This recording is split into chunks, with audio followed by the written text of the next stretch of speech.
My name is Justin Nash. I'm the Director of Communications at Advent Christian General Conference. And this is my 4th year at ACGC, and I came to work there out of the IT industry. I worked for 20 years in a little IT consulting firm. So this is something that's near and dear to my heart, and it's something that's important. Social media has fundamentally changed the way we communicate as human beings.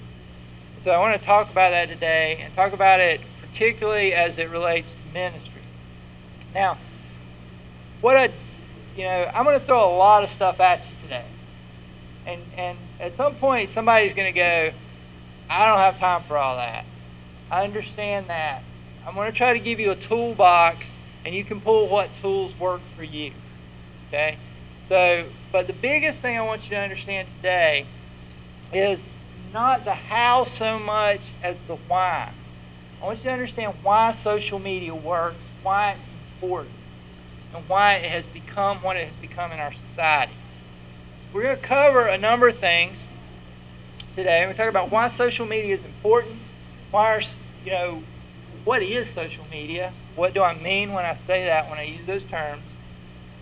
We're going to talk about some ways that you can use social media effectively. I've got one whole section on nothing but Facebook tips for organizations, churches, whatever. And then we're going to give some customs and cautions. Some things, don't do this kind of thing, mostly. We're going to talk about what makes social media social. Exactly why is it social media? I'm going to introduce you, in case you're not familiar with kind of the biggest social media services. Again, talk about why they're important, talk about why churches should use social media, and talk about, actually, you can look, don't read ahead too much, but there is I'm going to give you a strategy, a plan for how to develop a social media strategy. Again, use what you want to. The do's and don'ts, and then at the end, I'm going to try to get done in enough time, 10 or 15 minutes early is my plan, so that if you have questions, if you have very specific questions that I haven't addressed, I'd be more than happy to address those to you. And of course, I'm available anytime after this is done as well. I say that, kind of hold the questions to the end, because I will chase a rabbit. And if somebody asks me a question, I'm liable to get 10, 15 minutes down the road. And so just if you have a question, write it down, and I may cover it. Otherwise, I promise I'll make time at the end. So I want to talk about what is social media. How do you define social media? Well, I found this definition of social media, which I will read to you. So social media includes web-based and mobile technologies used to turn communication into interactive dialogue. Andreas Clappin and Michael Hanlon define social media as a group of internet-based applications that build on the ideological and technological foundations of Web 2.0, and that allow the creation and exchange of user-generated content. Social media is media for social interaction and a superset beyond social communication. Enabled by ubiquitously accessible and scalable communications techniques, social media has substantially changed the way organizations, communities, and individuals communicate. So there you go. That's what social media is. Is that helpful to anybody? Yeah, absolutely. Probably not. So I want to tell you what the difference is, what makes social media unique as opposed to what I would call traditional media. Traditional media, radio, television, print. So I want to talk about what makes social media different. Okay, traditional media versus social media. Traditional media is about shouting. Traditional media is about a radio ad or a television ad or a newspaper ad. Somebody telling you what they want you to hear. Somebody telling you what they want you to do. That is traditional media. That is radio, that is television, that is what all of us have grown up on, pretty much our whole lives. That's all we've ever known is this traditional media. Shouting. Social media is different because social media is not primarily about talking. Social media is primarily about listening. Because this is traditional media. This is NBC. This is USA Today. This is whatever, NPR, it doesn't matter. This is the one big voice talking at all of us, talking at this massive humanity. That's traditional media. But social media is about the one big voice listening to the individuals. Let me give you an example of that. How many of you bank with Bank of America? I bank with Bank of America. Does anybody in here bank with them? If you remember earlier, I guess it was last year now, if you had a Bank of America check card, Bank of America decided they were going to charge every check card user a $5 monthly fee. I don't know if you remember that. Well, they didn't do that. And one of the reasons they did it was because of social media and its power. There was an LA art gallery owner. She was in her 20s, a lady named Christian. And she started a Facebook page that said, let's all take our money out of the big banks and put them in nonprofit credit unions. Within like just a couple of days, she had 75,000 likes. 75,000 people who were saying, yeah, we're on board with doing this. And because of social media, the power that it gives for people to speak to the big guys, it changes things. So social media is a game changer in that way. So traditional media is about one-way communication. Traditional media, again, is a television program. Look, I talk into the TV during sporting events, but nobody can hear me. I can't make them play any harder or play any better by yelling at them. So, but that's traditional media, whether it's radio, television, print, whatever. They're talking at us, and it's a one-way, it's a monologue. Social media is different. Social media is about not a monologue, but it's about a dialogue. It's about the ability for people to speak back to the big guys, to the people that control the information. You know, I don't know if any of the John Mayer fans in here, but John Mayer has a song, and one of the lines say, when you trust your television, what you get is what you got, because when they own the information, they can bend it all they want. Social media is changing that. Suddenly, the people have a voice. Never had that before, and social media has enabled it. Traditional media is one-to-many communication. So again, it's an organization, it's a media outlet, whatever it might be, it's like what's going on here, me talking to you. Now, I'm spending a lot of time on this because I want you to understand the difference. It's an important distinction. And I think it'll make sense as we come around. Traditional media, notice what's missing in that graphic? Social media is not me as Coca-Cola or Ford Motor Company talking to you about Ford Motor Company and how great we are. Social media is about all you guys talking to one another about Ford Motor Company. Does everybody get that? You understand there's a distinct difference there. Let me ask you a question. If you have to pick a new dentist, or ladies, if you have to pick a new hairdresser, how are you going to pick out your hairdresser? Are you going to go to the Yellow Pages? Are you going to go to the internet? What are you going to do? You're going to ask a friend. That is social media. The way we used to think about things was the Yellow Pages. Nobody uses the Yellow Pages anymore. Nobody, because we don't have to. Because we can ask for recommendations from people just like us about anything. I mean, how many of you buy stuff from Amazon? I get stuff from Amazon all the time. And how many of you ever base what you buy based on the reviews? It's many-to-many communication. It's the ability for all of us little people to talk to each other. Okay? So it's important that we understand that that's how social media works, because we have shifted now because of social media from a world where the information and the dissemination of that information has been moved from the hands of a few to all of us. It's what a lot of people call the democratization of information. Suddenly, everybody has a voice. And that's the great thing about the internet and about social media, is that everybody has a voice. Now, the bad thing about social media is that everybody has a voice. So, but it gives us all a voice. And we have to understand that, particularly from a ministry perspective, because it's different. Because the way a lot of churches, the way a lot of organizations use social media is exactly the same way they use traditional media. They use it as a pulpit. They use it as a microphone. You can use it that way, but it will not be effective. Okay? It will not be nearly as effective as if you use it the way it works. Okay? So if you're just seeing your Facebook page or your Twitter account or whatever as a way to speak at people, you're missing the boat on social media, because that's not what it's about. Today, every individual is a media outlet. We need to understand that. But there's something else about social media. The traditional media is about taking.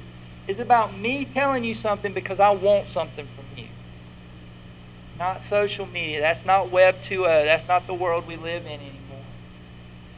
Social media is about giving. And this is going to be an important point as you think about how to use social media for your ministry. And we'll talk about it more. Your ministry or your organization, whatever it is, it's going to be about giving. We live in a world now where people expect to get stuff for free. Okay? A generation of people who grew up on Napster and LimeWire and all these sites where they were downloading all this stuff for free. You know, we live in a world where you don't pay for the newspaper anymore. If you pay for the newspaper, why? You can get all the news on the internet for nothing. And so it's about giving stuff away. Social media works that way. So I want to talk about next 4 types of social media so you understand kind of the 4 big types of social media. The first is a collaborative community. Now, the biggest collaborative community that you've probably heard of is Wikipedia. Wikipedia is an online encyclopedia that has been created by everybody. Anybody in this room can make an entry into Wikipedia if you want to. Now, it might get corrected, it might get taken off, but you can edit any article on Wikipedia. And it's done. Millions of people have contributed to Wikipedia in one way or another. And it's the primary example. Another good one, if you're Yahoo Answers, if you ever use that, it's a collaborative community where everybody, it's like crowdsourcing, is another word for it, where you get your information from a bunch of different people that feed into stuff. Okay, a second type, this is a really popular type, is blogs.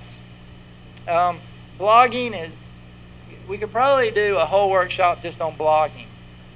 There are 150 to 60 million blogs on the internet today.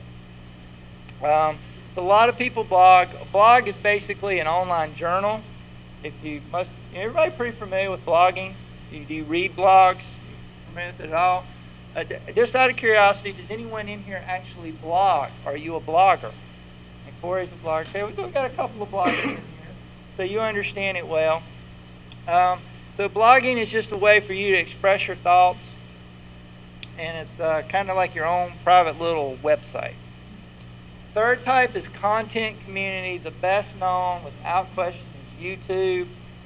People watch something like 3 billion hours of YouTube videos a day or something like crazy like that. I mean, YouTube is just, and of course YouTube crashed a couple of weeks ago for a little while. But so YouTube, Flickr, Instagram, these are content communities where you have different types of media that are being shared with. And then there's the big one, and that's social networking. The kingpin of them all that we'll talk about more in depth is Facebook. Just hit 1 billion users. It's quite significant. So 1/7 of the world population is on Facebook. These are some of the bigger ones. Again, Facebook's the 900-pound gorilla. YouTube, about 2 billion individual views of videos per day.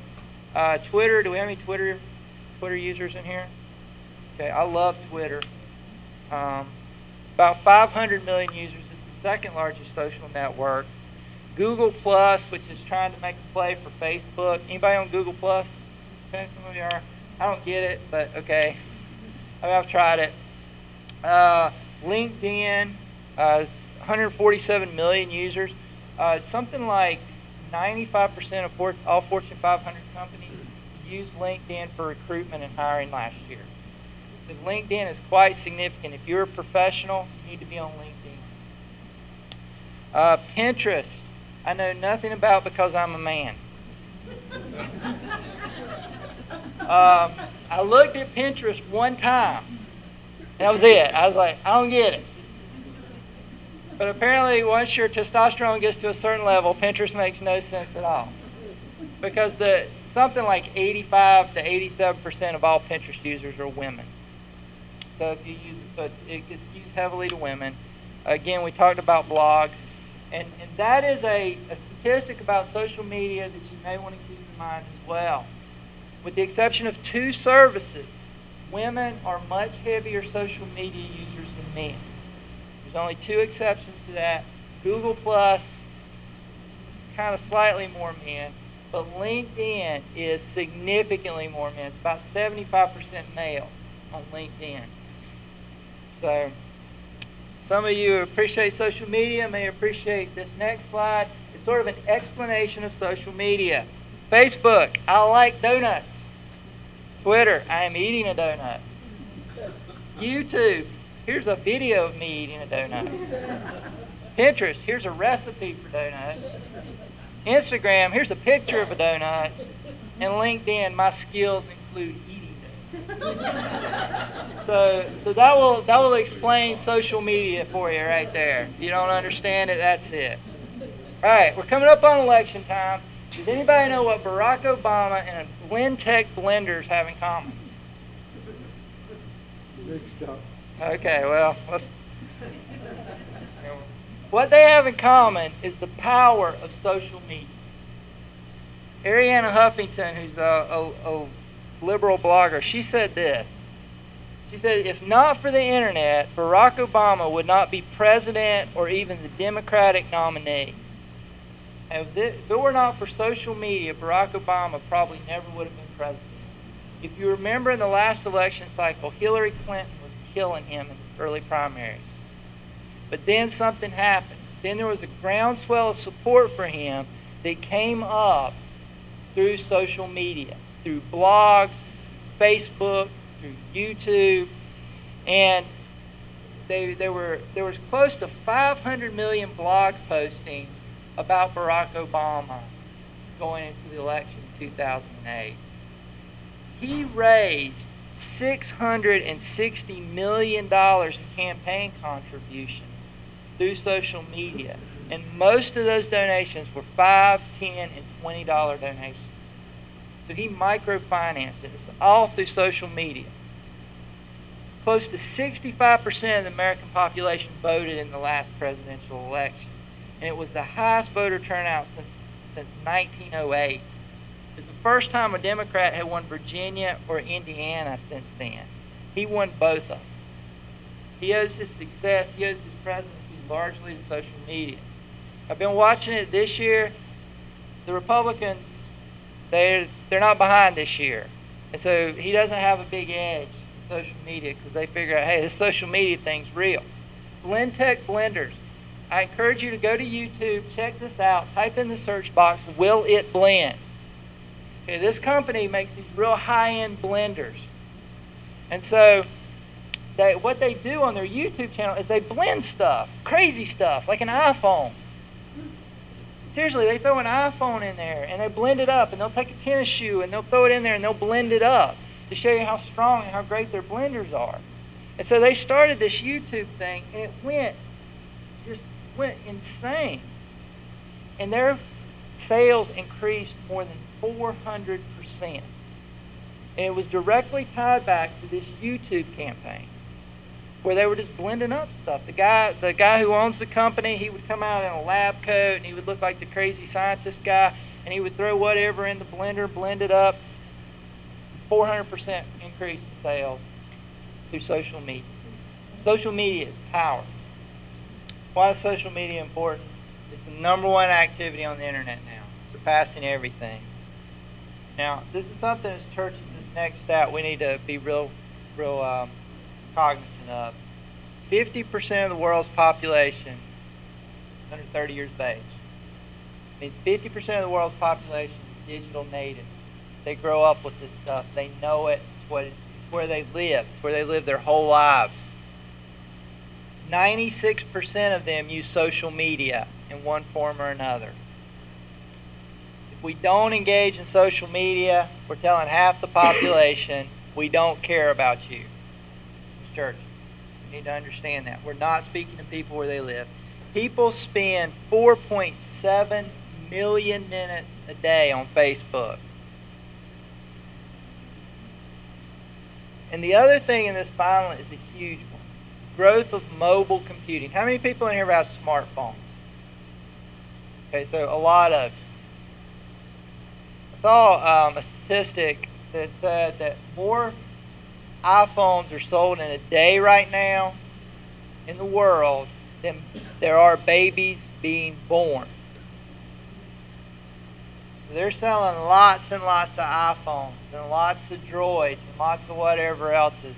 Mobile devices are becoming huge. Tablets and iPhones and all these things. And if any of you were paying attention, Facebook launched their IPO earlier this year and the stock was great, and then it tanked and has not recovered yet. The reason for it is mobile computing, because they can't figure out how to monetize that like they can on a website on a computer. Mobile computing is huge. So when we're thinking about reaching people where they are, when we're thinking about speaking to people where they are, we have to think mobile devices. And I was trying to find out, I had a stat here. Yeah, on average, Americans spend 2.5 hours a day socializing on their mobile device.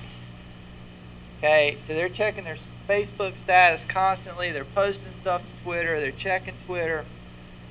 200 million Facebook users check their timelines from their mobile device every day. So if you want to reach people, if you want to speak to people where they are, you got to get to them through their mobile devices. Primary way to do that, social media. The advent of social media is less about technology than it is about sociology and psychology. And I would even suggest anthropology. Because it is a radical shift in the way we as human beings communicate with one another.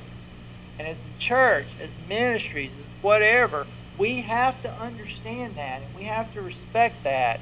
But we are going to fade away into cultural irrelevance on some level because we're not speaking to people where they are.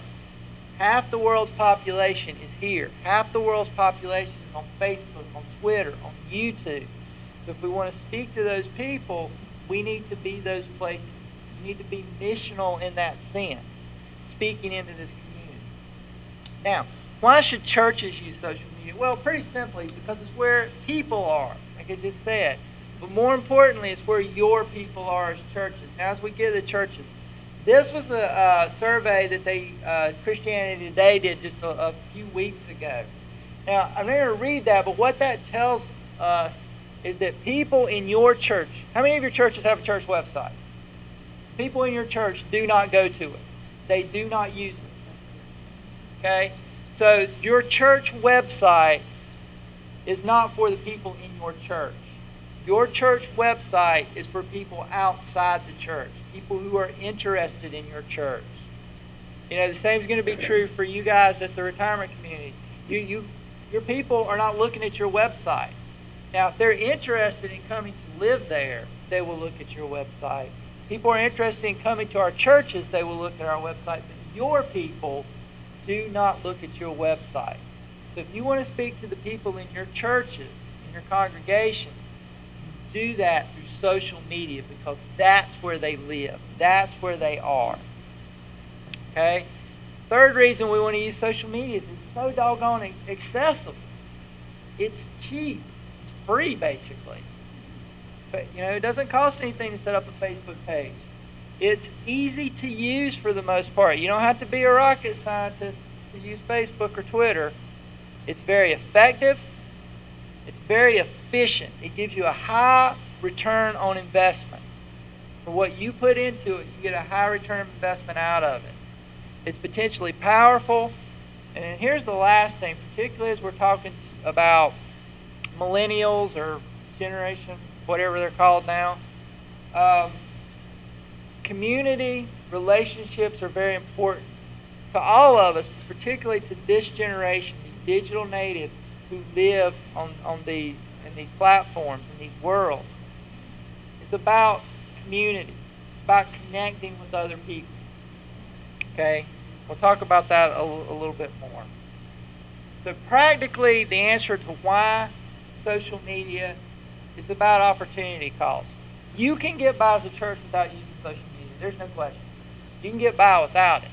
But what are you missing when you're not connected? That's the question. That's what we want to think about.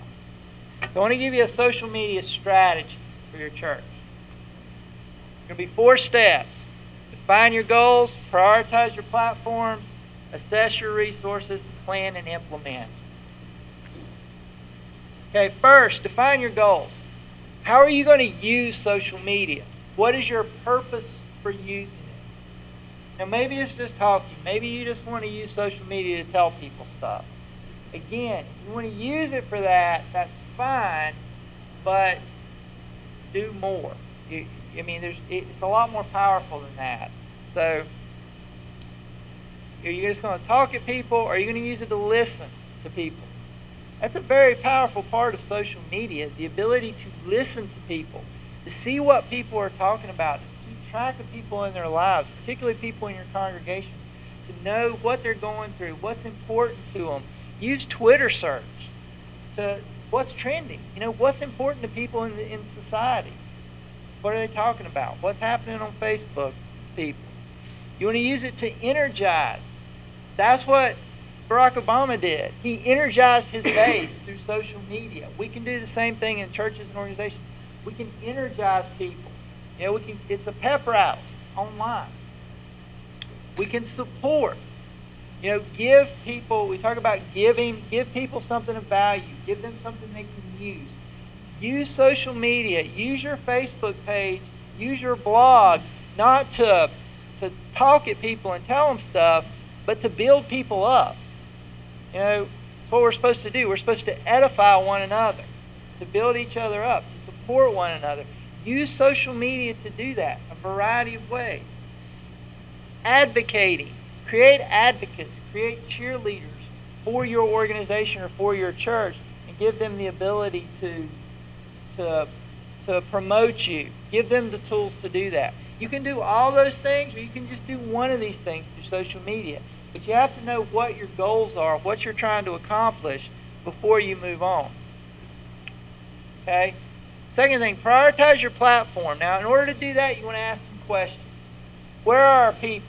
I don't mean geographically, because social media has made geography meaningless. The internet's made geography meaningless. Where are your people? I will tell you right now, I don't even have to do any research, your people are on Facebook. Every church should have a presence on Facebook. I'm going to say that again in just a second in case you missed it that time. Every church should have a presence on Facebook. If you weren't paying attention earlier, there are 1 billion people on Facebook. Chances are your people are on Facebook. Does anybody know the fastest growing demographic segment on Facebook?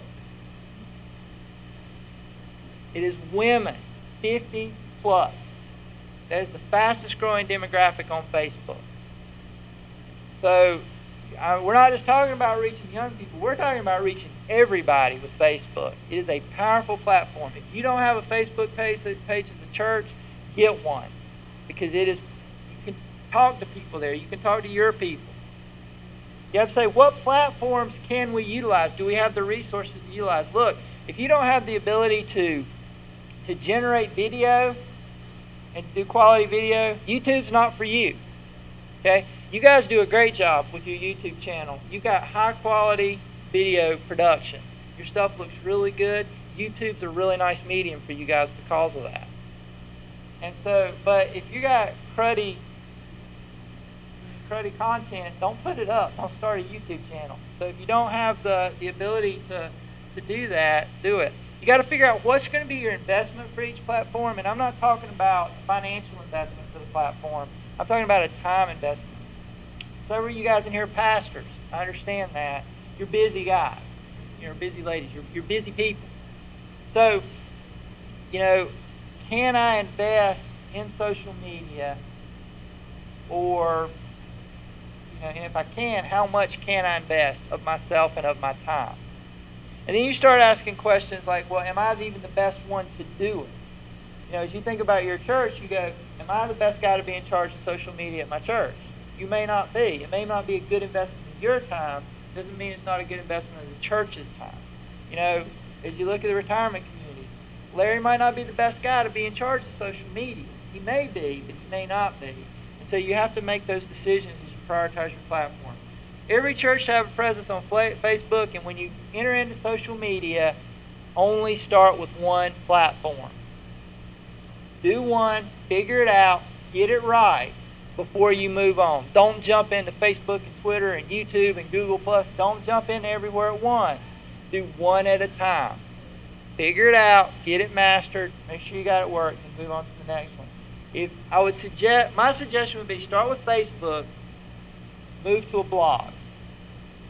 Again, we can talk about blogging all day, but blogs are particularly as a pastor, blogs can be very powerful and they can be very useful because it's really a way to reinforce whatever you're doing on Sundays, whatever you're doing through the week, to reinforce your people. So start with a blog. Now, I will say this, and I'll say this again, but if you blog, remember, this is social media. This is about having a conversation. If you blog, if you are not going to allow comments, do not blog. Allow comments on your blog. That's where it'll have power. That's where it'll have pop, when you can start interacting with people. Okay? Third, assess your resources. Again, we talked about this, but how much time can you dedicate? Who will be involved? Maybe it's a team of people. Maybe you're at a church like Stroudwater where you got a group of people who are good at this, and you can assign different tasks. You can assign a Facebook person and a Twitter person and a YouTube person or whatever, but you've got to figure out who's going to be involved. Be very, very careful, though, who you involve, who you allow to have this voice for your organization, because they represent your organization, your church, or whatever. Okay? Can you sustain your commitments? This is big. This annoys me to no end. To go to I'm just going to pick a website. To go to a church website, and it is the same exact website, the same exact content they had in 2007. You're better off not having a website at all if your website's out of date. Same thing's true for social media, because social media is about the here and now. It's about right now. It's about a few minutes from now. It is never about yesterday. When you're using social media, you've got to be timely and responsive. So as you enter into this world, figure out, well, can we sustain this? Do we have the energy? Do we have the resources to sustain our commitment to this particular platform? If not, don't start. Resources. Again, the internet, Web 2.0, social media is about sharing. So what can you share with people? What can you give people that has value to them and for them? Okay, do you need to create resources? Or are there resources you can simply collect and act like a curator or an aggregator for people, to share things for people? Are you going to allow what's called UGC, user-generated content? Are you going to allow your people to generate content for your social media? These are questions you have to think about. Social media is about everybody participating and everybody having a voice. So as you go about using social media, whether it's Facebook or whatever, think about how can we invite people to be a part of this? Whether it's simply liking it, something you put on your Facebook page, or you're taking a poll, you're asking a question, you're getting conversations started. Invite participation. Figure out how to do that, because again, that is the real power of social media, is that everybody can have a voice in it. So that's what we want to try to do. Fourth, plan and implement. Create a plan. Know why you're going to do what you're going to do. Know what you're going to do. Know when you're going to do it. Know who is going to do it. Know how you're going to manage the conversation. Now, I think the first are pretty self-explanatory, but let me explain this. All right, I'm just going to pick on the retirement communities over here for a second. You got a Facebook page. Somebody post on your Facebook page, my mom is a resident at Vernon Homes. The kitchen staff there treats her horribly. And they post that on your Facebook page. How do you handle that? You need to know how you're going to manage things like that. Because we can all manage helpful and positive comments, but the real power of social media is not how we handle the good things that are on the site, but how do we handle the bad things. Now, our initial reaction to something like that is delete the post, take it off. But it's weird, if you go to a corporate website and you don't see, or a corporate social media site, and you don't see anything but positive posts, you know what that tells me? Somebody's lying. They're not being authentic, they're not being genuine. Because I don't care who you are, I don't care what you do, you will not get 100% approval. You will always have somebody that doesn't like something you do. But if you will leave those negative posts on there and you will deal with them in a constructive way, it can revolutionize how people view you. But if they engage you publicly in that social media forum, you engage them publicly back as much as you can. Now, sometimes it might be that you take that conversation offline because you don't say, well, what employee was mean to her? But you say, look, we appreciate your concern. We would like to investigate this. Email me and we'll investigate it further. Do things like that. People respect that. It shows authenticity. It shows that you're real. So we've got to figure out, how are you going to manage when things don't go your way in social media? That's what I'm talking about. Know what tools you're going to use. And I'll share a couple of tools with you later.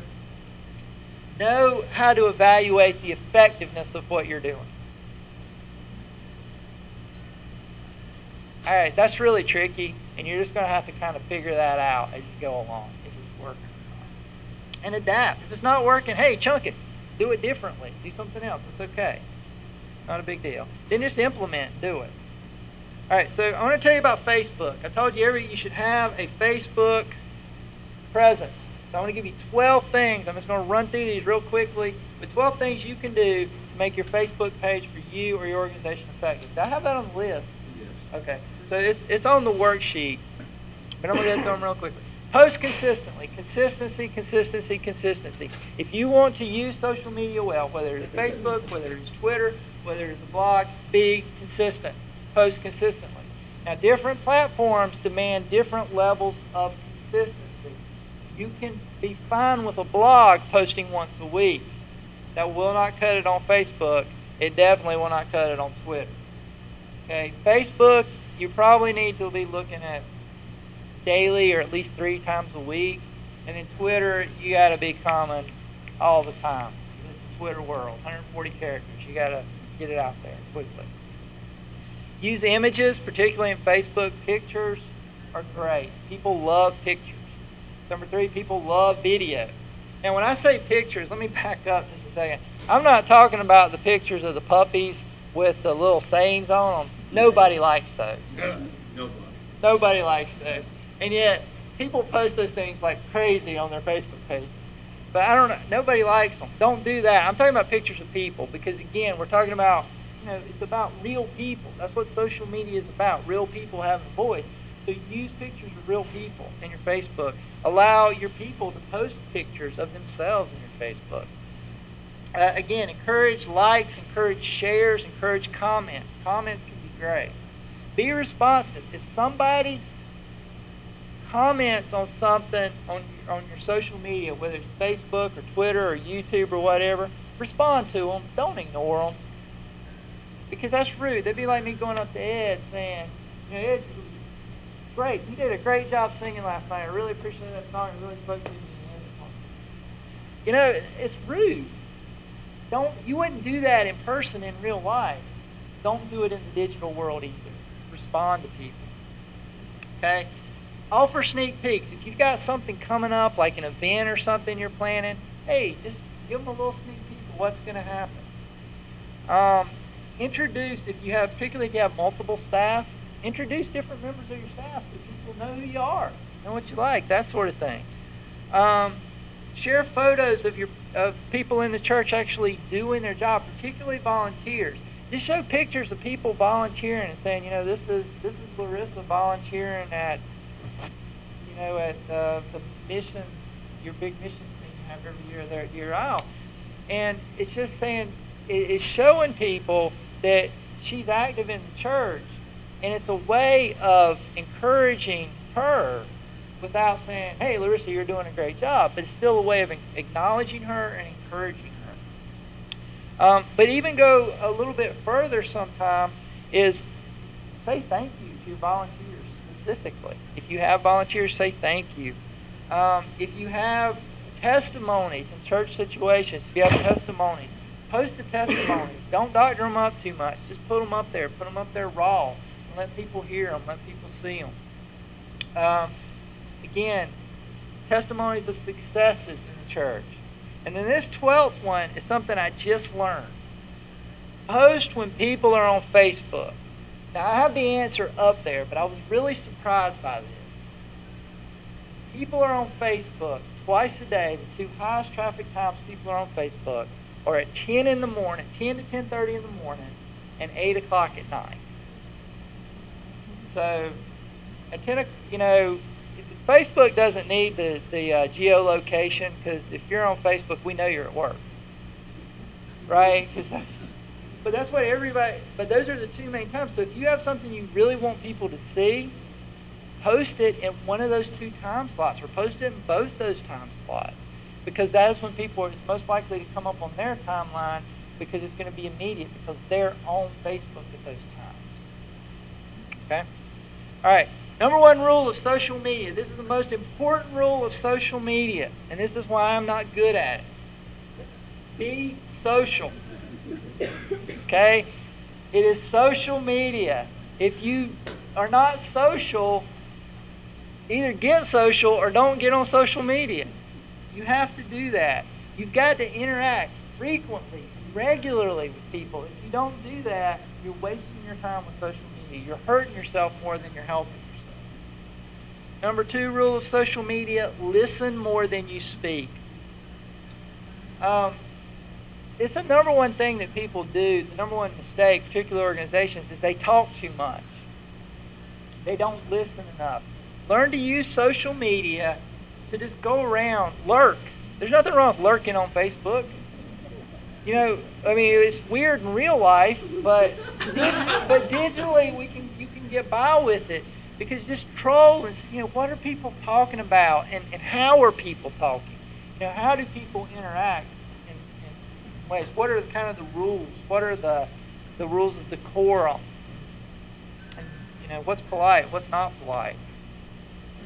And the key is to use that information to become better, to improve how you interact with people.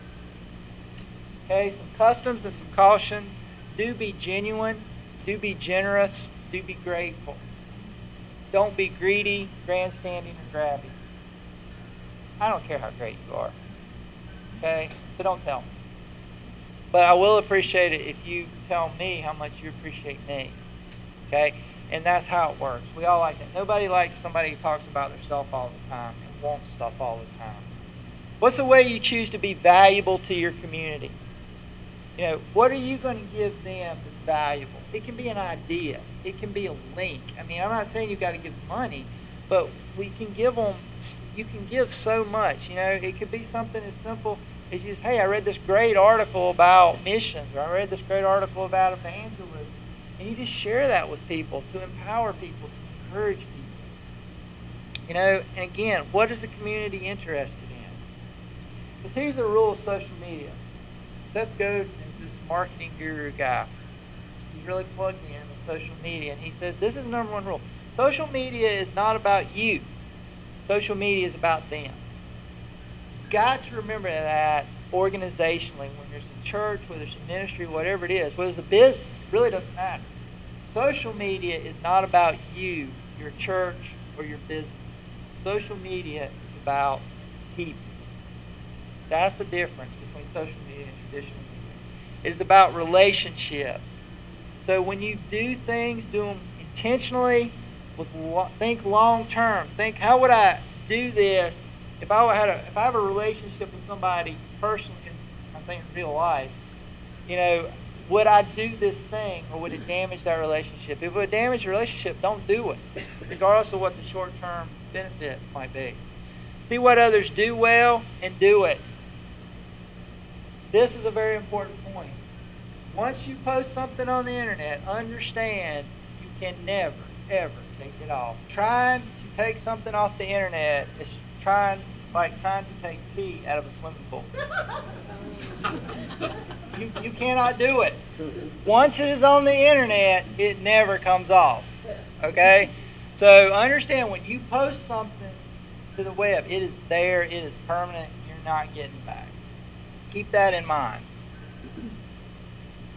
Social media, understand this. I want you to understand what I'm not saying. Social media is not a substitution for real relationships. It is not a substitution for real community. You cannot build community. You cannot build relationships online. But what you can do is you can enhance relationships and you can supplement relationships. And that's the real key here. Bottom line, if you're not going to post regularly, respond, and keep content fresh, don't start with social media. You got to do those things, or social media is going to hurt you more than it's going to help you. But we do not have a choice on whether we do social media. The question is, how well do we do social media? How much are we going to engage it? Real quick, these just some things that might be helpful to you to understand social media. Some books I could recommend to you, and first three of these are really secular books. Tribes by Seth Godin, very good book. Socialnomics by Eric Fallman. Trust Agents by Chris Brogan and Julian Smith. And the fourth book is called The Next Story by Tim Challies. Tim Challies is a Christian, and this is a book about technology from a Christian perspective. Anybody read that book out of curiosity? It's quite a good book. It gives you a Christian perspective on technology and social media. Some tools, if you have multiple social media platforms to manage. Hootsuite is free. It's a great tool you can use to manage multiple multimedia platforms. TweetDeck is a very good tool also. If you want a website that will really just keep you plugged in, Mashable.com. Tons of content there about all kinds of technology. But they have a great social media site. And if you want some writing, some blogging on social media from a Christian perspective, I recommend Dr. Albert Mohler's blog, albertmohler.com. He writes about a lot of stuff. Technology is something that he writes about extensively and does quite a good job of it. And again, it's from a Christian perspective. Questions and answers. I have not given us much time, and I apologize for that. Does anybody have any questions? Yes, ma'am. If you're working with youth, do you need parental permission to post things on Facebook? That is an excellent question. And yes. Well, technically, you need permission from anybody to post their pictures. Now, if you're pulling pictures from their Facebook, you definitely need to ask. Now, of course, if they post them, that's fine. It's implied you have permission to do that. But particularly with minors, you want to be careful about using pictures. So always get parental permission. That's an excellent question. Yes, sir. So just a comment on the Facebook tips, an item potentially to add there is very important on Facebook. Understand privacy settings. Understand how privacy settings work. Understand what you post, the audience that you're posting to. Very important powerful feature in there, because you may want to target your post to a specific audience and you want to understand how privacy settings affect that. Okay, thank you. That's an excellent point. Anybody else have any questions? What do you do about a reply hog, a person that every post goes up, they're always on and they espouse their views on the world on every post on Facebook? It's a good question, and it goes back to figuring out what your policy is. And that's going to be different for everybody. You can ban them. I mean, that's one way of handling it. Or you could, again, social media is just hopefully a part of your relationship with people. So maybe it's where you go to somebody and take them aside and say, look, I appreciate your contribution, but we don't need to hear from you on everything all the time. So you could do it that way. That's a good question. I don't know is the answer, but those are the kinds of things when you're thinking about social media. How are we going to handle that organization? What is our policy organization? Are we going to let that ride, or are we going to just cut them off, or what are we going to do? Because I've had to have people on our Facebook page before that I've had to ban them from the page because they're posting solicitations and things like that. So I just wind up having to ban them. But from our perspective, that makes sense. But it might not, because if it's Bill Chadwick hogging up the Facebook page, you don't want to ban him. Probably you don't want to ban him, but you know what I mean. So I'm sorry I don't have an answer for that, but I think it's going to be individual depending on the industry, how you handle that, and you're going to have to make those decisions internally to do those. It's a good question. Well, I don't have an answer for it because I'm not you and I'm not Stroudwater, and you got to figure out what's our policy. Unfortunately, it's some hard work there. Anything else? Well, put everybody to sleep. But thank you for coming to my workshop. If you'd like to follow ACGC on social media,